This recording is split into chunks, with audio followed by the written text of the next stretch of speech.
کون ہے جو مجھ سے یہ باتیں سیکھے اور ان پر عمل کرے یا ان کو سکھائے جو اس پر عمل کرے؟ اللہ کے نبی نے کیا فرمایا؟ کون ہے جو مجھ سے یہ باتیں سیکھے اور اس پر عمل کرے یا ان کو سکھائے جو اس پر عمل کریں؟ ایک طلب پیدا کی، کون ہے؟ حضرت ابو ہریرہ رضی اللہ عنہ نے عرض کی، اللہ کے رسول میں سیکھوں گا، اس پر عمل کروں گا اور انہیں سکھاؤں گا جو اس پر عمل کرے۔ تو آپ صلی اللہ علیہ وسلم نے میرا ہاتھ پکڑ لیا۔ حضرت ابو ہریرہ رضی اللہ عنہ فرماتے ہیں کہ اللہ کے نبی نے میرا ہاتھ پکڑ لیا اور 5 باتیں گنوائیں، 5 باتیں گنوائیں کہ ان 5 کو سیکھو اور ان پر عمل کرو۔ پہلی بات فرمائی، اتق المحارم تکن عبد الناس، حرام چیزوں سے بچ جاؤ، حرام چیزوں سے بچ جاؤ تو تم سب سے بڑے عبادت گزار بن جاؤ گے۔ ہاں، آج ہمارے ذہنوں میں سب سے بڑا عبادت گزار کون ہے؟ بہت تہجد، بہت صلاۃ التسبیح، بہت اشراق، بہت قرآن، بہت قرآن کے ختم، بہت روزے، بہت تراویح، بہت اور آپ نے کیا فرمایا؟ سب سے بڑا عبادت گزار کون ہے؟ جو حرام چیزوں سے بچ جائے۔ ایک آدمی فرائض کو پورا کر رہا ہے اور حرام سے بچ رہا ہے تو آج کے دور کا وہ کیا ہے؟ بہت بڑا، اس زمانے میں تھا تو آج کے دور کا تو ولی اللہ ہے، سب سے بڑا عبادت گزار۔ حرام چیزوں سے بچو۔ اب حرام کیا کیا ہے؟ دیکھو ہمارے ذہنوں میں شراب حرام، کتا حرام، سور حرام، جس طرح یہ حرام ہے بہت ساری چیزیں حرام ہیں بھائی۔ بعض چیزوں کا دیکھنا حرام ہے، بعض چیزوں کا سننا حرام ہے، بعض چیزوں کا بولنا حرام ہے، بعض چیزوں کا پہننا حرام ہے، بعض چیزوں کا خریدنا حرام ہے، بعض چیزوں کا گھروں میں رکھنا حرام ہے۔ جو بھی حرام کے درجے کی چیزیں ہیں اس سے بچو، جو بھی حرام کے درجے کی چیزیں اس سے بچ جاؤ۔ ہاں، ایک آدمی نے نا رشوت کے پیسے جیب میں ڈالے ہوئے ہیں، رشوت کے پیسے نا، اور گوشت کون سا تلاش کرتا ہے؟ حلال کا۔ وہ حرام گوشت نہیں کھائے گا، اور رشوت کے پیسے بھی، جیسے مری مرغی حرام ہے، جیسے کتا حرام ہے، جیسے سور حرام ہے، گدھا حرام ہے، رشوت بھی کیا ہے؟ تو گوشت میں حلال حرام سمجھ میں آتا ہے لوگوں کو، پیسے بھی نہیں سمجھ میں آتا۔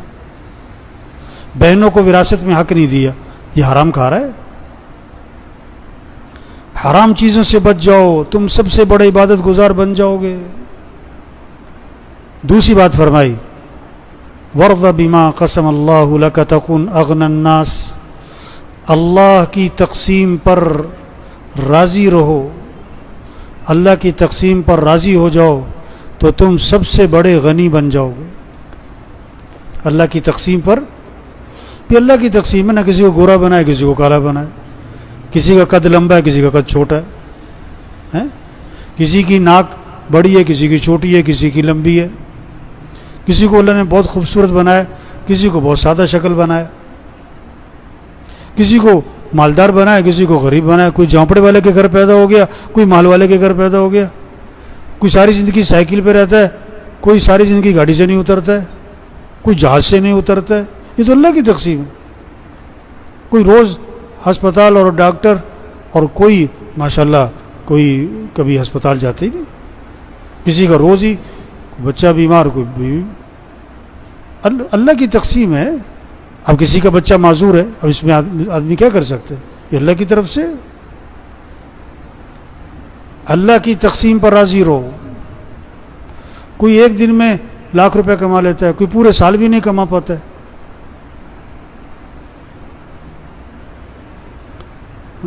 کسی کو مزدور بنایا ہوا ہے، کسی کو ملک کا مالک بنایا ہوا ہے، کسی کو ملک کا چوکیدار بنایا ہوا ہے۔ اللہ کی تقسیم پہ راضی رہو تو تم سب سے بڑے غنی بن جاؤ. اللہ پر اعتراض نہ کرو، اللہ سے شکوہ نہ کرو. تیسری بات فرمائی احسن الی جارک تکن مؤمنا، کہ اپنے پڑوسی کے ساتھ اچھا سلوک کرنا تو تم کامل ایمان والے بن جاؤ گے. پڑوسی کے ساتھ اچھا سلوک کرنا، پڑوسی کو دکھ نہ دینا. اپنا گھر دھویا اور پڑوسی کے گھر کے سامنے پانی کھڑا کر دیا.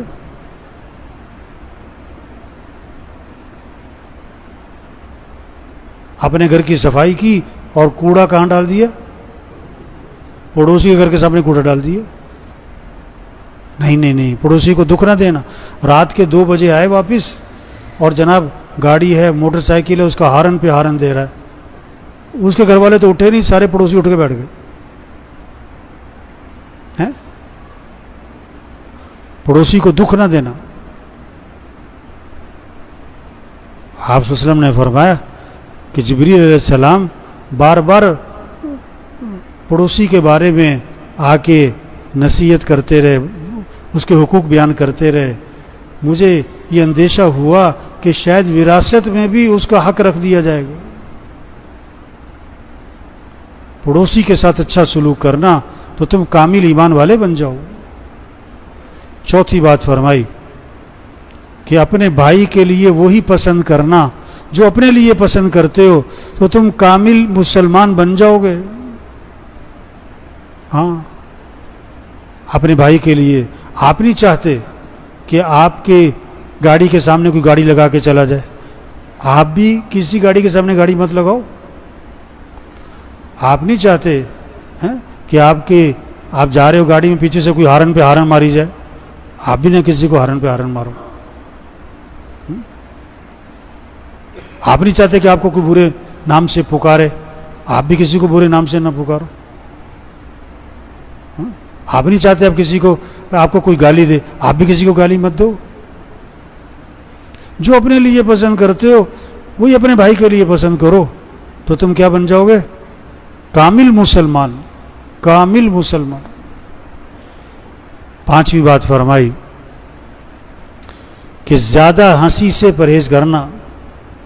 ولا تکثر الضحک فإن کثرة الضحک تمیت القلوب، کہ زیادہ ہنسی سے آدمی کا دل مردہ ہو جاتا ہے. زیادہ ہنسی سے بچنا، کیونکہ زیادہ ہنسنے سے دل کیا ہو جاتا ہے؟ مردہ ہو جاتا ہے. اور وہ کہہ کے لگ رہے ہیں، ہنسی مذاق کی مجلسیں ہر وقت لگی ہوئی ہیں، تو دل مردہ ہو جاتا ہے. اور جب دل مردہ ہو جاتا ہے پھر نیکی کا شوق نہیں رہتا، اعمال کا شوق نہیں رہتا. اور جب دل مردہ ہو جاتا ہے تو اچھائی اور برائی کی تمیز ختم ہو جاتی ہے. تو یہ 5 نصیحتیں آپ صلی اللہ علیہ وسلم نے حضرت ابو ہریرہ رضی اللہ عنہ کو فرمائیں کہ ان کو سیکھو اور ان پر کیا کرو؟ عمل کرو. اور انہیں سکھاؤ جو اس پر عمل کریں. تو سب نیت کرو بھی ان 5 پر عمل کرنا ہے انشاءاللہ، اور انہیں سکھانا ہے جو اس پر. ہاں، آپ نے حدیث سنی، آپ دوسروں کو جا کے سنو.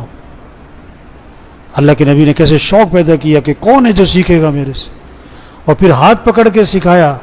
ہاتھ پکڑ کے محبت کی وجہ سے، شفقت کی وجہ سے، تعلق کی وجہ سے 5 چیزیں سکھائیں. پھر اللہ سب کو عمل کی توفیق نصیب.